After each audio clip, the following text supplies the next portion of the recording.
Hello, everyone. Welcome back to Seaweed Brain, a Percy Jackson podcast. We're very close to the end of The Wrath of the Triple Goddess. We are doing chapters 34 through 36 today, out of 39 total chapters. It's time for a ghost battle. Stick around. Woohoo! Welcome back. We, as promised, have a guest today. Sorry we didn't have one last week. There was a lot going on. We are joined again by Sophia. Hi, Sophia. Hey. Thank you for joining us to help us finish out the book. Got some fun Percabeth stuff to get to today. Got some return characters. It's going to be fun. Anything new with you? My heart broke today because I had to return my emotional support book to the library.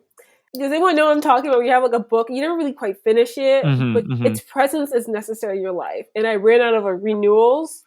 And I was okay, I can just check it back in and check it out again. But alas, someone has had a hold on it, so I have to wait until it's my turn to check it back out again. Because I do want to eventually finish it, but I liked having it near me. It was a source of comfort. What book was it? Okay, it's The Idiot by Dostoevsky.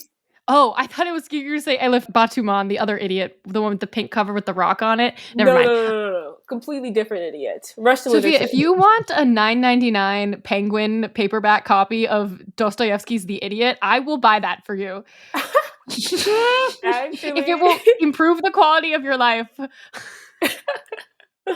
Actually, that book does have a lot of bangers in it. I would not mind that. Yes. It does have a lot of bangers. Does The Idiot have the Brothers Karamazov in it? No. The Brothers Karamazov is like 1,000 pages by itself. Yeah.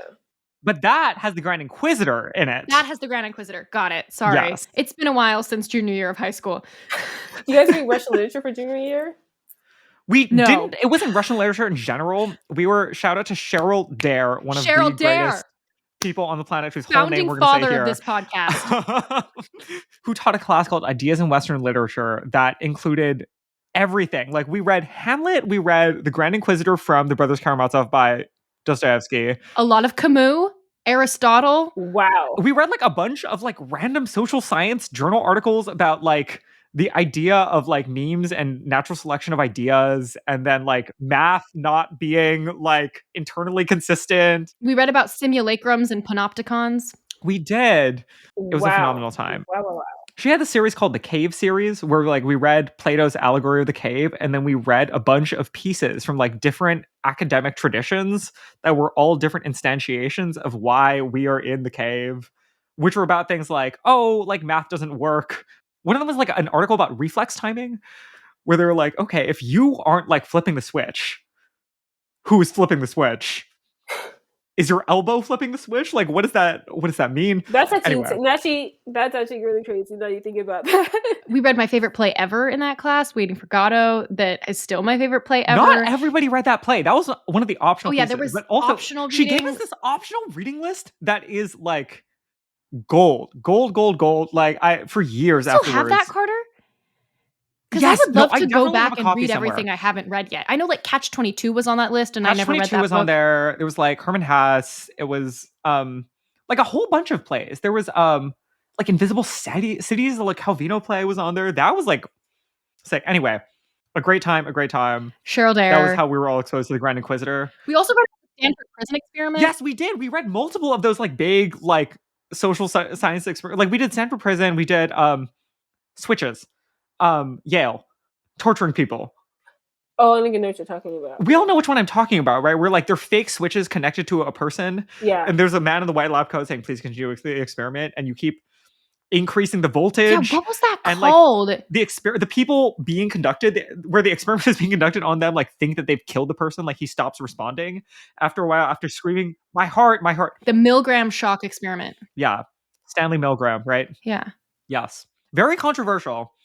But like, great. This is the thing. Like, it's an ideas class. Like, we don't have to sit there and be like, this is correct. Like, this is sound empirical practice. But like, the idea of shocking somebody until they're dead because somebody tells you to, what a powerful idea. I just had an idea. So Cheryl Dare did retire a few years ago, and I don't know if someone is teaching ideas in Western literature or if that class doesn't exist anymore and they're teaching something else.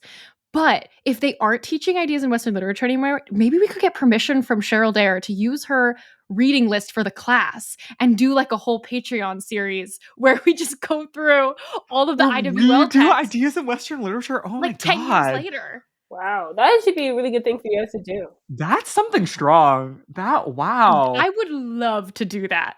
That would be a lot of fun. That would be a lot of fun. We'll text Cheryl as soon as we are off air, and we'll go back to Percy Jackson now. That was a long Dostoevsky tangent. Yeah. The one additional tangent about this is that the Grand Inquisitor, there's this amazing New Yorker article about how it is the favorite piece of writing for Hillary Clinton and then Laura Bush. Like the two first ladies in sequence from the late 90s, from like the 90s into the 2000s, they both said it was their favorite piece of literature. And Hillary said it's because this is a piece about doubt. And Laura said it's a piece about faith. Isn't that fascinating? Isn't that like that's a whole treatise about like America and the different cultural clashes that defined like our early years? Whoa. Wow. I've never heard that before. I think it's a New Yorker article. I'm very sorry if I'm like accidentally besmirching the good name of the Atlantic or something here, but anyway. Yeah. I also, while we're on external stuff, Carter recommended Empire City, the podcast from Crooked Media from the Wondery. Yes. I'm on like the 4th episode. It's so good. In the final episode, I was like, just when you sent it to me, I immediately started listening to it. Yeah, I want to double down on that recommendation. Sophia, you could triple down on it. Oh, I 100% triple down on it. It's a good time, and it's like good audio content, right? Like it's like well produced. I love how much they're tying it back to Eric Adams, like, and just what it means to be a current citizen of New York City. If you live in New York, especially, I feel like you definitely have to listen to it. Okay. Thanking our patrons. Thank you, as always, to our sustaining patrons, Izzy, James, Cameron, Justin, and Dayton. And to our newer patrons, I might repeat some names, but Rania, Liv, Alina, Sylvia, Tiffany, Amelia, Rachel, Hamdi, Mo, I love you. I adore you. Thank you for listening to this podcast. Mo is an incredible composer, everybody. You're going to hear Mo's music on Broadway very soon one day. Theseus, Amelia, and RLB. Thank you so much. Okay. Carter, where did we last leave off in chapter 33? In chapter 33, we last left off having just rebuilt the manse. We've completed, in theory, all of our tasks, but right when we're about to like dispel all the ghosts, cross the torches as Chekhov intended, there was some Chekhov on Cheryl's list as well. I know. I'm pretty sure the seagull was also on this reading list. Anyway, when we're about to cross those torches and dispel all the ghosts, Percy loses his strength, which means that like all of our tasks are completed, but now we're gonna have to fight these ghosts who are angry, hate us, and we haven't found a way to dispel or banish yet. That brings us to chapter 34, entitled "We Fight for Hecate and Also Dead Fish." It's a fight. This chapter is a fight. All the classic Reardon trademarks of a good like late third act fight. We have this was maybe one of the most humorous fights I feel like I've ever listened to Percy narrate. It was very funny. There were lots of zingers. The observations were hilarious. I enjoyed it a lot. And there's like very little sword fighting happening in this fight. Yes. There's like 1 or 2 times he crosses blades and then it gets knocked out because, again, like not to, but like if you remember all this torch stuff, the whole time we're saying, I'm dying. I can't continue doing this. I'm about to pass out. My arms are too weak. I didn't put enough reps in the gym. So like, we're starting this from a point of weakness. We're not going to be doing a lot of choreography in this, and this is going to be more observational. It's going to be about who are we fighting with? What weird Halloween costumes are the different ghosts in as we're trying to get them off the lawn? I loved the eel sequence. The eels communicating with and then flying. and like the door. I'm sorry. The door. Bring it all back. I think 2 great pieces of comedy with the eels and the doors. I was a big fan. Bringing them together, loved it. Yes, exactly. Two queens coming together. 6 queens coming together to maximize their joint slay. Go, my eels of doom. Go, my 17 snakes of the apocalypse. Key lime pie. That is a hat and a hat. That is, we're going to stack every single comedic running motif that we have And it worked. A hat on a hat, you mean wearing a wig as a hat. That is wearing a wig as a hat on top of your other wig. That is like, I'm going to stack 3 wigs on top of each other, and you're going to see all the wigs at the same time. Like, I'm not going to hide them. This is not like... Exactly. And it worked. It was amazing. It paid off. Go, my 17 snakes of the apocalypse. That is worth the hardcover price of this book. Just that sentence. It is. It's great. Yeah, this was a fun time. I actually listened as I was doing my like reread. I listened to this chapter on the audiobook, and it was really fun to hear Jesse Bernstein narrate it. There is such a delightful description of how the eels are mechanically attacking people, which is that they are flying in these little like cases of water. Like, imagine the eels flying and they have like a sheath about them of the water from the tank that they are, I guess they are magically controlling is the implication, and allowing them to fly and slam into people and like herd these different... I was picturing the Ophiotaurus water bubble. That was kind of what came to mind for me. Yes, I do think that there are precedents for this that I cannot name for you off the bat, but I do... We've seen this before. I feel like Pokemon, some people imagine like the fish Pokemon do this, because they like have to fight on land sometimes too. If like a fish snake Pokemon is attacking you, if a Melodic is going to use a physical attack against you for some reason, God forbid, misusing the special attack stat, like I imagine it would be a case in a sheath of water. Similarly, I think some tubes of water. I feel like they just. But also, again, it's been a while. Do we know these eels are particularly magical or special, or I think deliberate ambiguity. They belong to Hecate. Exactly. There's like osmosis. There's something going on. Why draw a hard line between a magical eel and a regular eel? They're exactly strange enough already. We don't know everything about them. The idea of an electric eel, that might as well be magic. Do you think these eels are also former humans like Hecuba and Gale? I mean, it's interesting because like they're not part of the named pets. They're not. But I guess like we did also have to feed them. So maybe they are. Well, they do have names. That's true. I mean, they have names. That was a bad way to phrase it. But like, I don't know. I guess like we did, like they're a part of the quest in the sense that like Hecate's task involved feeding them. Yes. Including feeding everybody else. But they just didn't have to go on walks. So I don't know. Yeah. It's strange. They could be. They might have. I feel like, who's to say she hasn't collected other people who decided they wanted to be animals at the crossroads of their lives? It was only 2 people. It could be that. They could be Ursula's eels because we're, we can imagine some. I mean, they have different names. It's not Flotsam and Jetsam in name, but also like, Disney Corporation loves cross-pollination. To distance themselves from Ursula, they wanted a new fresh start. This was the crossroads. Yeah, one witch to another witch. Well, I mean, like Ursula's like done. Like they have to find a new witch to serve. They do, like minions. They have to find the next evil person to follow. Yes. And another connection to Triton / Poseidon and the whole mess that is Percy's underwater family.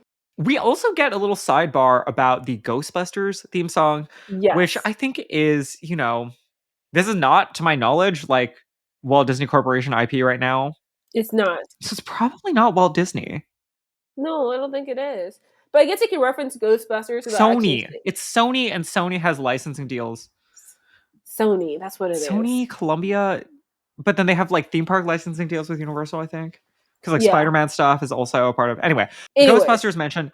I'm going to read this quote, and we're going to have a brief conversation about this. Percy says, he, referring to Grover, he'd probably never seen the Ghostbusters sequels, and so didn't have any cultural context for the rage they inspired. Now, let's unpack that. Well, Ghostbusters 2, besides the point, it was there. It was fine. Do we think he's talking about like those old SNL men, like the Dan Aykroyd sequels, or do we think about that one? And I like that one. Chris Hemsworth, undervalued in that movie. His comedic talents. Well, because I was immediately thinking about the like Kate McKinnon, Leslie Jones, Chris Hemsworth, Melissa McCarthy, Kristen Wiig, Melissa McCarthy. Yes, like one that like the female Ghostbusters that like was such a thing that female Ghostbusters is now like like a cultural shortcut for like the woke agenda, or like like before people were talking about the woke agenda or transgender bathrooms, they were talking about female Ghostbusters. Is that what he's referencing here? And like, what is he trying to say about this? I think he is, because no one says a word about the whole like Paul Rudd ghost, but no one says anything. I've said words about that. I've said, Paul Rudd, remember where you came from. Paul Rudd, remember that you have a mother, and like you need to honor her. Why I thought people loved the remake of Ghostbusters. Wait. See, this is why we need more specific language here from Percy and also from all of us, because there have been multiple remakes. Oh no, not really remakes. Additions to the franchise. There's cartoon Ghostbusters. There's Ghostbusters 2. We have the SNL female Ghostbusters. We got the SNL girls one, and then we had these two more recent ones that are like pretending that the women remake didn't exist, and it's Paul Rudd. I hate that. And it's some of the original SNL men, like Dan Aykroyd and stuff, are like in the and like what's his name, Bill Murray, right? Is like back. But yeah, what is Percy talking about here? Because if he's talking about what I think he's talking about, he's losing points in my book, because that was a fun movie. We're in really dangerous territory. Well, because like he could be talking about those, and like it's not his opinion that we're getting from here. He's saying like Grover doesn't know about the controversy. Okay. But I do. But he's not saying like I have a feeling about the controversy one way or the other. He's not saying like, and Grover doesn't know that he needs to defend my good mother, Melissa McCarthy, from these evil men.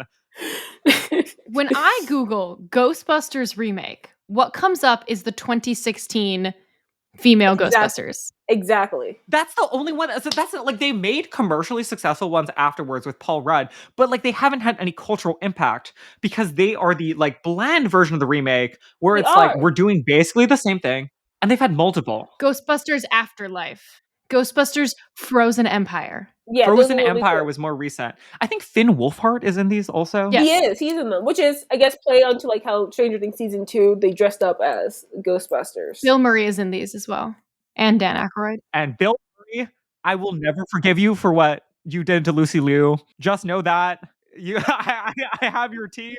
We are Team Lucy. Watch it. Watch yourself. You are always a fake Ghostbuster. This is a long tangent that Percy has taken us down about Ghostbusters.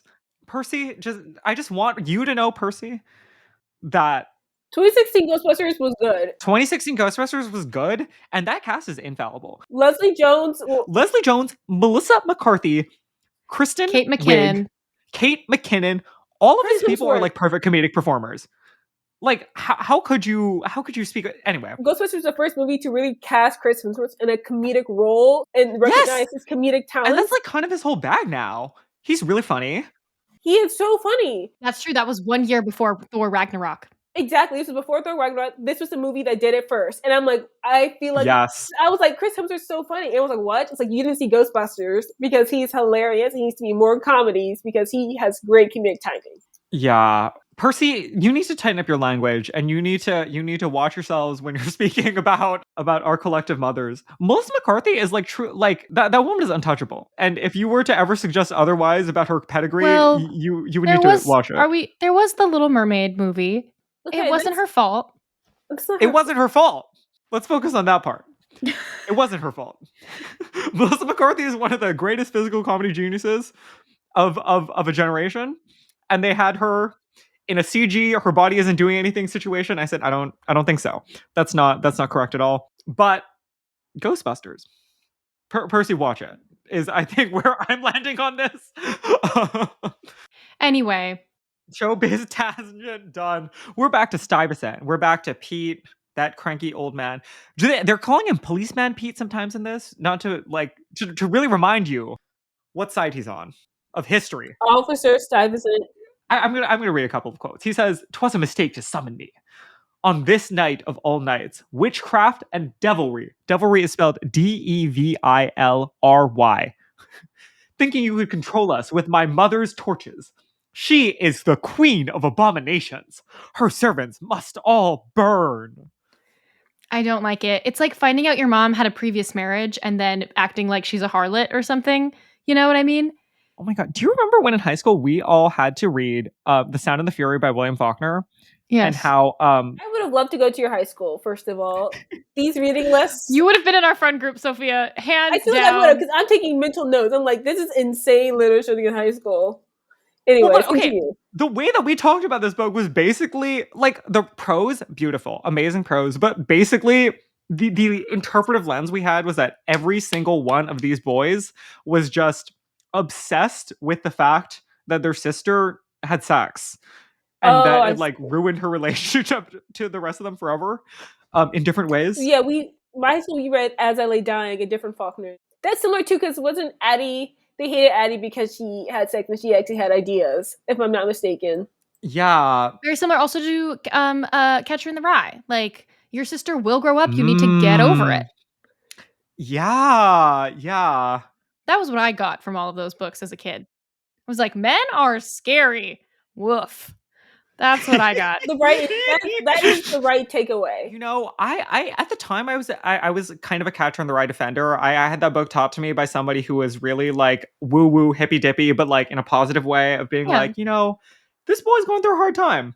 Mm-hmm. He's really like, he's not right about that many things, but you know, he's feeling a lot of emotions, and we're on a journey with him. Let him cook. But he was like, you know, like let him finish this part of his development process. You know, like he's saying some things that are incorrect right now, and won't you all?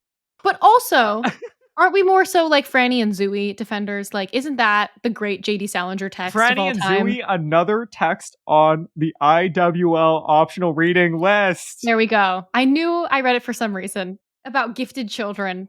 It's a good one. I think fans of Seaweed Brain would enjoy Franny and Zooey. I think so too. Adding to the reading list. Wow. Okay. Why are we talking about this? Stuyvesant hating his mom. Yes. It's such a hypocritical moment. I felt like was this moment. Like, he hates his mother for all the witchcraft and jewelry, but what is he literally doing right now? And I'm like, so it's bad when she does it, but it's very okay for you to do it when you're trying to exact revenge. Yeah. He doesn't get to say that much. Like, there aren't that many lines. He's not kind of giving you a full manifesto. You know, like Doofenshmirtz would be like out monologuing this person on an 11-minute long episode. My anti-witch mother inator. Like, he's not giving you a lot of these mechanics, but it's very quickly, like, I find it really interesting how many of these like tropes and how like richly we are able to understand the levels and layers of hypocrisy of this person so quickly when he's saying so little and speaking in such generalist language. Yes. Yeah. And because I feel like there's so much going on with this character, and I'm not complaining that we don't get more of him, because I don't think we need more of him. But I love how richly portrayed he is in these like 3 2-sentence comments that he has. Yeah, richly portrayed, despite saying things that are like short, but also like kind of generic. Like the idea of saying witchcraft and devilry. Like, a lot of people do that. Like, tons of people complaining about witchcraft and devilry, but the idea of doing that is like a floating purple ghost demigod. I don't want more of him, but I would like to know more about Hecate as a mother. I think that's something I would really be curious about. We can find out more about that in the Estelle spin-off series when she goes to magic preparatory school in New York City and has like a motherly relationship with Hecate. Oh, please. Actually, I would love that. Yeah. The word abomination is doing so much work here too. Wow. Abomination is great. Because that's starting to get into the metaphysical. That's like you're talking about yourself now. Abomination is like an existential descriptor. Like, by virtue of existing, something is an abomination. Yes. He calls her the Queen of Abomination, which is interesting because there is this level of pedestal he's putting her on. Instead of saying that there's a respect and acknowledgement of her superiority, her domain of monstrosity and abominations. Like, she's the queen of it, which in a certain way it's very like revering in a weird perverted sense, because then he's also like, this is my mother's legacy. Crossroads have always been her domain, but then you are a part of like the foundation of New York City, famously known for its grid-like pattern and crossroads. To me, what came to mind was incel, because he clearly hates his mother, but out of insecurity about himself. Like, his own self-hatred is motivating his hatred of all women, in particular the one who made him, who, by the fact that she did make him, is not a virgin, and therefore he cannot control her. It's a very messy. We're really going in on this man who said like 2 words. We don't know him like that, but he did choose to become a cop in this fight. He did also bring this upon himself. Like, nobody asked him to deliver monologue number 3 now. Which, now knowing the storied history of the NYPD, I am very concerned about. No, it makes sense. It makes sense because the NYPD is all about like exerting power out of an insecurity of lack thereof. And to close that loop, he also, like, part of what he's criticizing here is Manhattan itself. Yes. He says Manhattan has become a monstrosity. Like, he's connecting all these things, like modernity and witchcraft and growth that he cannot control, and like the changing of society, ownership over the city, ownership over women by way of his mother. Exactly. It's also like the racial coding is coming out here as Oh, well. yeah. Like the idea of like of migration and change that is outside of the purview of New Amsterdam. I think it's interesting you talk about like the foundations of New York and architecture in the city, and it's clearly inherent like cross-pollination with colonization, with racism, with all the oppressionisms, and having been embodied by Stuyvesant. I think it's really fascinating to talk about the idea of like architecture, buildings on space that can be very complicated. And I almost kind of wish that Annabeth had the confrontation with Stuyvesant. That was the final battle, because I really think that would have been an interesting, architect to architect. To like articulate the competing visions for New York. Because her idea, the whole thing about her seeing the buildings and not the people, I think that would have been really interesting to see that come to play. The buildings, not the people, and because it would be able to tie back into, as they're rebuilding this one particular building, Annabeth's whole like fascination with architecture having to do with her need for something permanent in her life. Exactly. Contrasting it with whole like Peter Stuyvesant's obsession with controlling over the old New York, or like whoever Manhattan is, how things have changed. Building something that is lasting but that is new and better, as opposed to trying to maintain old, horrible lasting structures. I think it seems something that can be flexible and it can adapt to things that can last through an adaptation versus something that is strictly... Stuyvesant knows nothing about earthquake shock system building. No, he does not. Yes. Suspension bridges. No, nothing about those. But also, like, he doesn't know anything about, like, he would probably be horrified that all of those, like, brick buildings are turning into, like, you know, like distilleries or coffee shops or, like... He hates kombucha. I hate those, because honestly, every time I see one of those take over like a really cool historic building, I die a little inside. You don't believe in the like Trader Joe's and the historic bank from 1800? Wait, I unfortunately do believe in the Trader Joe's that's underneath the bridge on the east side on like Second Ave. Do you know that one that's like... I know exactly which one. No, look, okay, I'm okay with the Trader Joe's being there. I'm afraid I hate the corporatization where they just remake the whole store in the old architecture instead of you have to keep the internal stuff consistent. Like you want to preserve the interesting details. East 59th Street Trader Joe's, you will always be famous to me. All right, with that, I think we should take a quick break. There's one more comment I want to shout out on 290. Percy says, clearly the dude had some issues to work through, but I imagined he would see therapy as another form of witchcraft. He probably That's would. a good zinger. Let's have a moment for that. A moment of silence. Social sciences have always been degraded as like head shrinking, which also leads back to voodooism. So yeah. Also like racially mixed too. So also racially coded. Also yeah. But also what's interesting is in this scene is like you see Annabeth holding, it's very brief, her holding the torches for so long. And so her hair picked up streaks of gray from the light. And I was thinking about like, it reminded me of the whole like book 3 when she's holding up like the skies. I just feel like that was meant to show that she could have been a hunter. And I really think that in another life, Annabeth could have been a witch in the school. Oh, yes. For sure. We could do a Marvel What If series for Percy Jackson that's just what if Annabeth did all of these things that she was recruited for as a child. I think so. I need those to be explored. Okay, quick break. And then we will get back into chapter 35. All right, we're back. Chapter 35 is I am saved by my own doofusness. This chapter is a continuation of the battle, but with all the campers. I love a Deus Ex Machina that's like a band of unlikely friends, you know? A Deus Ex Machina that's like actually literally just Friendship. Reinforcements. And it's just reinforcements. Like complicated from God, you know? It's just... Friendship. Yeah. The camp van shows up. It is allegedly playing a Beatles song. We know how I feel about that. I think that tracks. I disagree. I feel like, I don't know. I do enjoy the Beatles, like the song. Maybe this wasn't the one. Or maybe because it's the Delphi strawberry. It's a strawberry thing. Like they're like, this is the only song about strawberries. Yeah, like not like that's what they're listening to on the aux inside the car, but it's like playing outside the car like an ice cream truck theme song. Okay. Yeah, I think that's right. I still don't see the vision, but that's well, okay. that's why Kyron can't fund therapy for his campers, because all of his money is going towards maintaining the rights for that one Beatles song for his strawberry van. They're expensive. Yeah. All right. But the campers are here. They came for the Halloween party. The invites never got canceled, but instead they're going to be serving as reinforcements. So everybody shows up, but they're all in costume. How do you feel about Connor Stoll in his prison suit? I don't know. I don't know. Not super tasteful. A lot of these people we've been introduced to before. The one new introduction is this girl, Valentina Diaz. Queen. Yes. Who shows up dressed like multiple, apparently like rings and rings of pearl necklaces that she then turns to immediately use as weaponry. This is the Aphrodite camper's redemption from the original series that I really appreciate.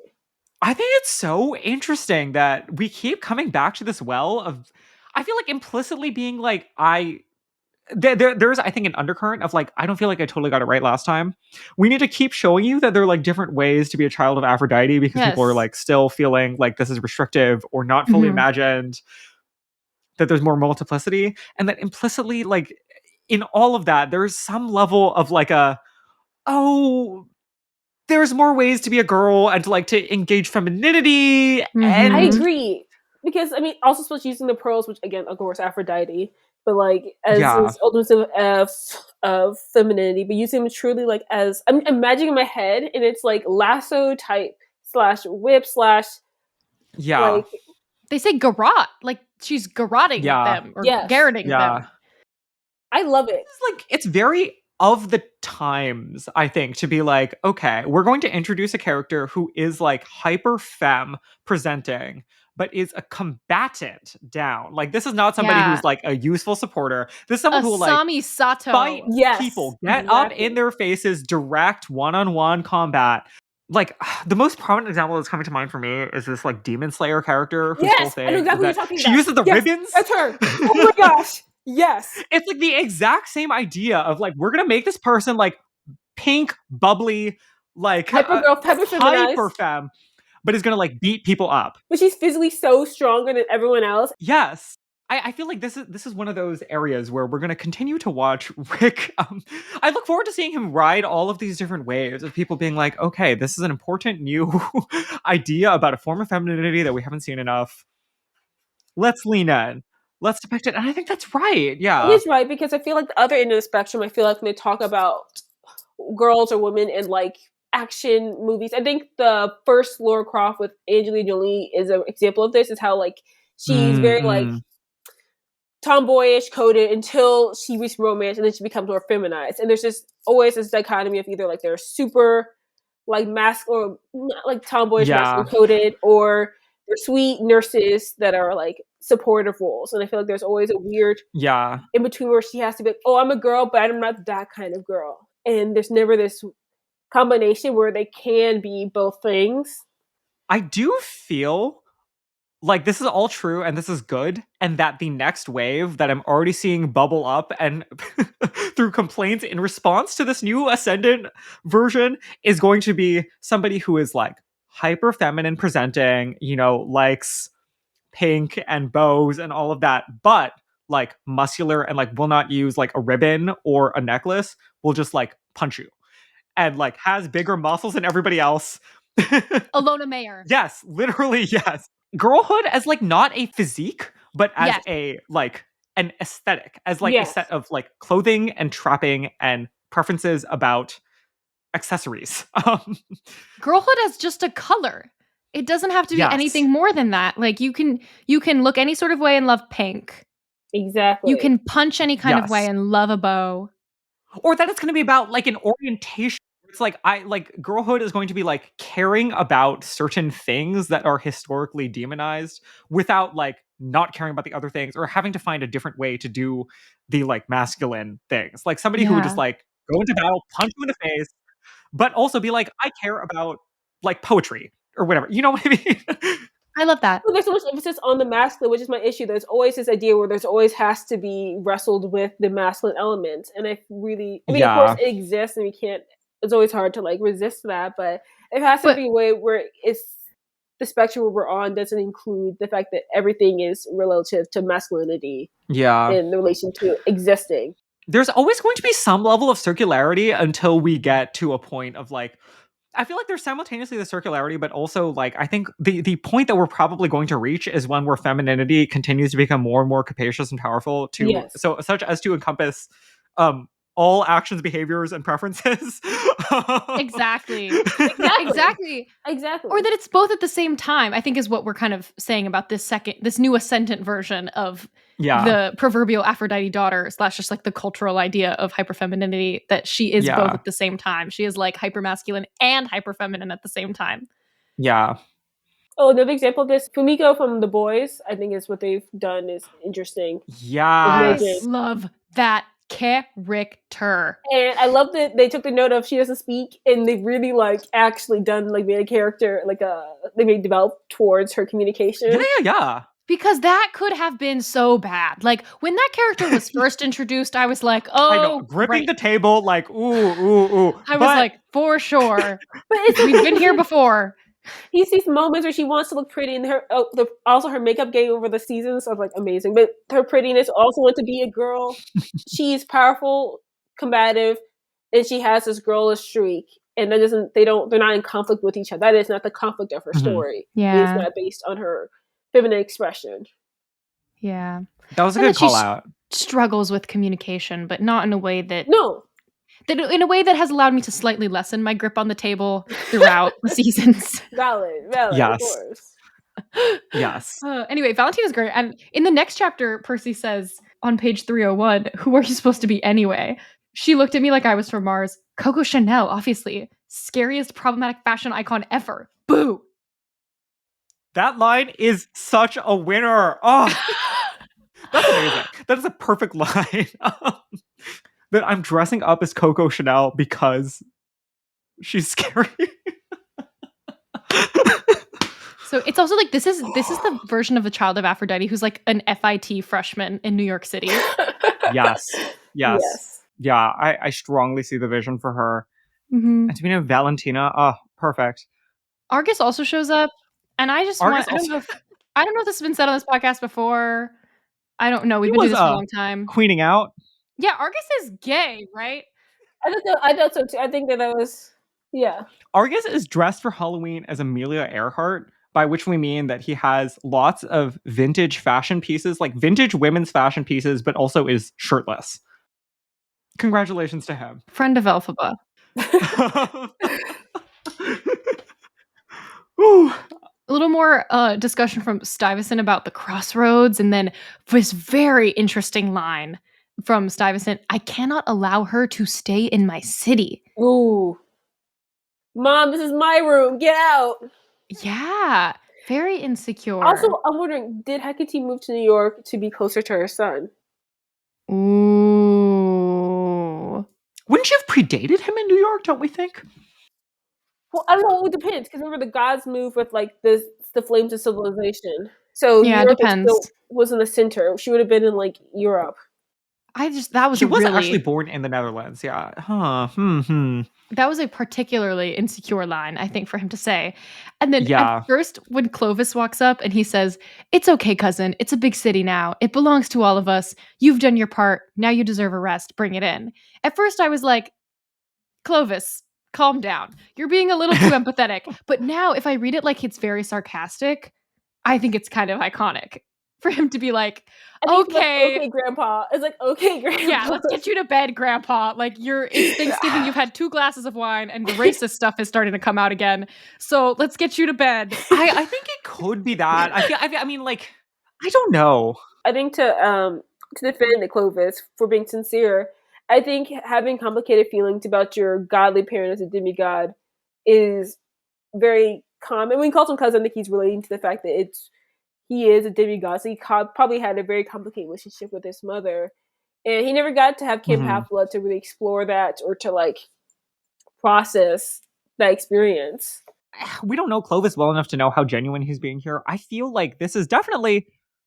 my guess is that this is intended to be genuine, and that this is trying to actually empathetically honor this perspective of someone who is...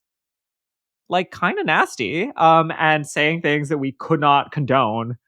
But I think it's like there's a human underneath there. All those layers, you got to dig for it. But there is a hurting child. I think it's there's a human underneath there. I think it's his contributions made the city better, which is also not necessarily something that I would lean into. I think they can't disregard another demigod, because that was a whole issue of like the first set of the series. They're just like, we're acknowledging you. I think it's like, what to me it's giving is deliberate ambiguity. Like, this is something that you say to somebody to like soothe them as they're like disappearing into the netherworld, and like nobody is entirely sure who means what, including the person saying it. Like, I feel like if I were presented with a similar situation where there was like a person who had committed huge acts of violence, but they were like in immense pain and kind of dying in front of me, I could see myself saying something like this and not knowing whether or not I meant it. Sure. But also being like, this person's like disappearing. It doesn't matter if I mean it, you know? Like, this is the thing that I'm saying to ease the transition. Clovis's trope, I think, is that he's sort of like that stoner guy, you know? Obviously, he's sleepy, he's not on drugs, or he's drinking that milk from the cabin. Ooh, yeah. All the campers are helping us to corral people, and in the meantime, Percy and Annabeth get together, they cross the torches, and this time it works. The power of love. In the spirit of what we are gathered here today for, we should read it. I'm going to go for it. It's on 296. Annabeth tried to cross the torches by herself, but she didn't have the strength. Too heavy. Hey, wise girl, I said, trying to keep the panic out of my voice. Be wise. I don't know much, but I do know we're stronger together. Always. I'd finally found an argument Annabeth couldn't counter. She grunted assent and let me take the torch from her left hand. The world seemed to gutter and darken along with the torchlight. The spirits swirled around us, howling in triumph as Hecate's power wavered. Hurry, Annabeth yelled. Standing side by side, we pulled in our torches. It was like arm wrestling a tornado. I sensed that we had only seconds before the fires went out for good. The torches weren't meant to be shared by two people. Then again, Annabeth and I were more than just two people. We were a pair. And when we stood at the crossroads, we did it together. I screamed and forced my torch inward. Annabeth did the same. My favorite Prisbeth section is actually the next chapter. So let's go there now, shall we? Chapter 36, I skipped the celebration. We do actually have the Halloween party. There's some descriptions of it. Percy says, I'm not going to say it was a wild party, which I took as a slight against Adina Menzel. And we are having a wild, wild party. And what's his name? Ray Lippa? Andrew Lippa? Go blue. Andrew Lippa. Go blue. Go blue. I'm sorry. That was bad on my part. Not knowing the history. But there's some descriptions of the party. We talk about the German nightclubs. We talk about the weekend. Grover apparently is playing panpipes over the weekend, who is name checked here. And there's also some rough allusion that like all satyrs just go to German nightclubs, or like that's where they're comfortable. I think Percy is making a generalization. I think he's making a generalization. I was a little bit like, that's kind of a reach for you. Like, do you know all the satyrs like that? I think it's a bit of an Otis and Eric moment. You know what I mean? It's a bit of an Otis and Eric.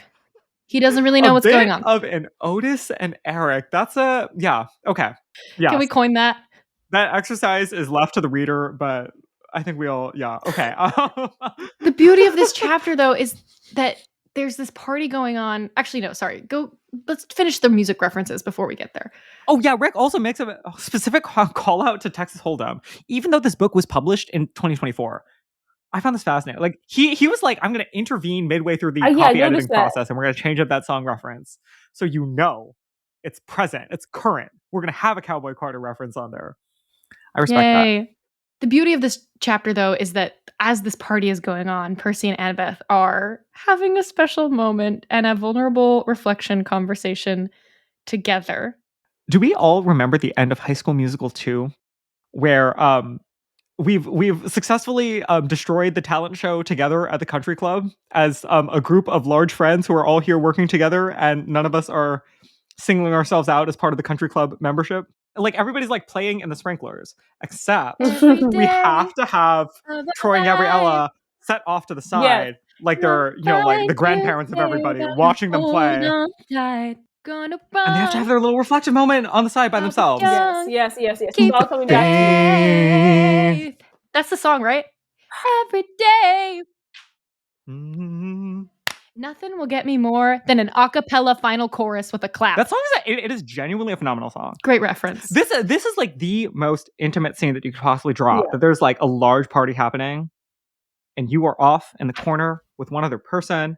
You're having a debrief. It's so sweet. White noises from the party are wafting out towards you. You can maybe see people popping in and out for the bathroom. But you're doing your own thing. And why are we having this conversation? Because Annabeth is stressed. I'm gonna read it. 301. Later, I wandered upstairs and found Annabeth on a third-story terrace that looked out over Gramercy Park. I didn't even know the house had a terrace, but since the place was magic, I didn't question it. Want some company? I asked. She patted the empty space next to her. We sat in silence. It was nice to be able to do that with Annabeth. We never felt the need to be witty or cool with each other. We could just be ourselves. That was enough. I almost got us killed tonight, she said. That was neither witty nor cool, and I could tell it had been bothering her. You're too hard on yourself, I said. She shook her head. I heard Stuyvesant's voice. Thinking I could summon a spirit like him on Halloween, thinking I could handle those torches by myself, that was a mistake, like he said. I had a feeling she wasn't such a fan of Peter Stuyvesant anymore, and honestly, same.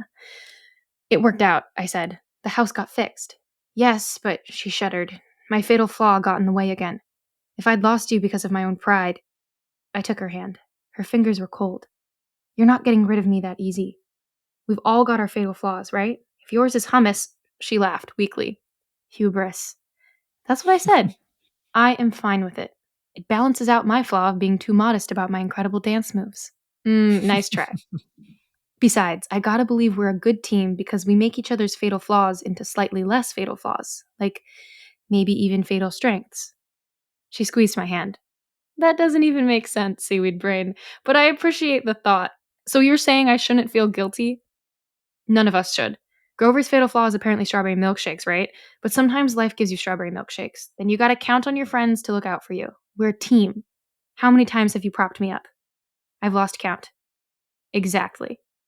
She studied my face. You'd think she would have known it pretty well by now, but she seemed surprised, like she saw something on it she'd never noticed before.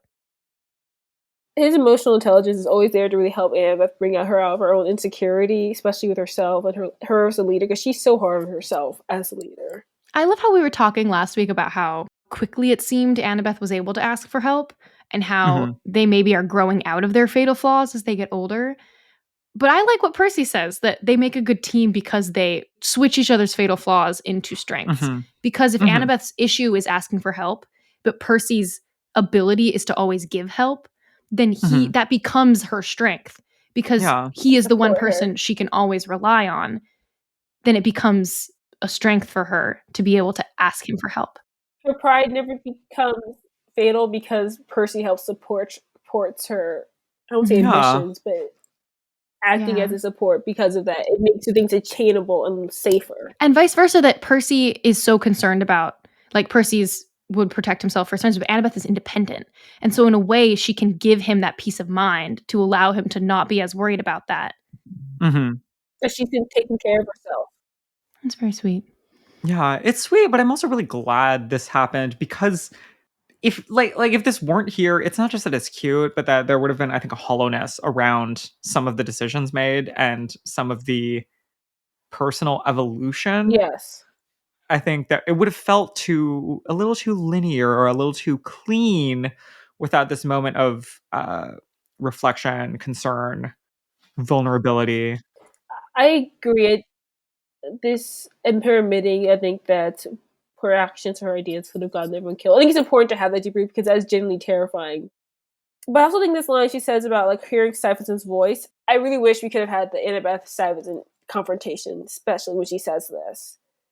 Because, I don't know, I just think that would have been really interesting about terms of her discussions about pride, control, and ambitions and visions for a city.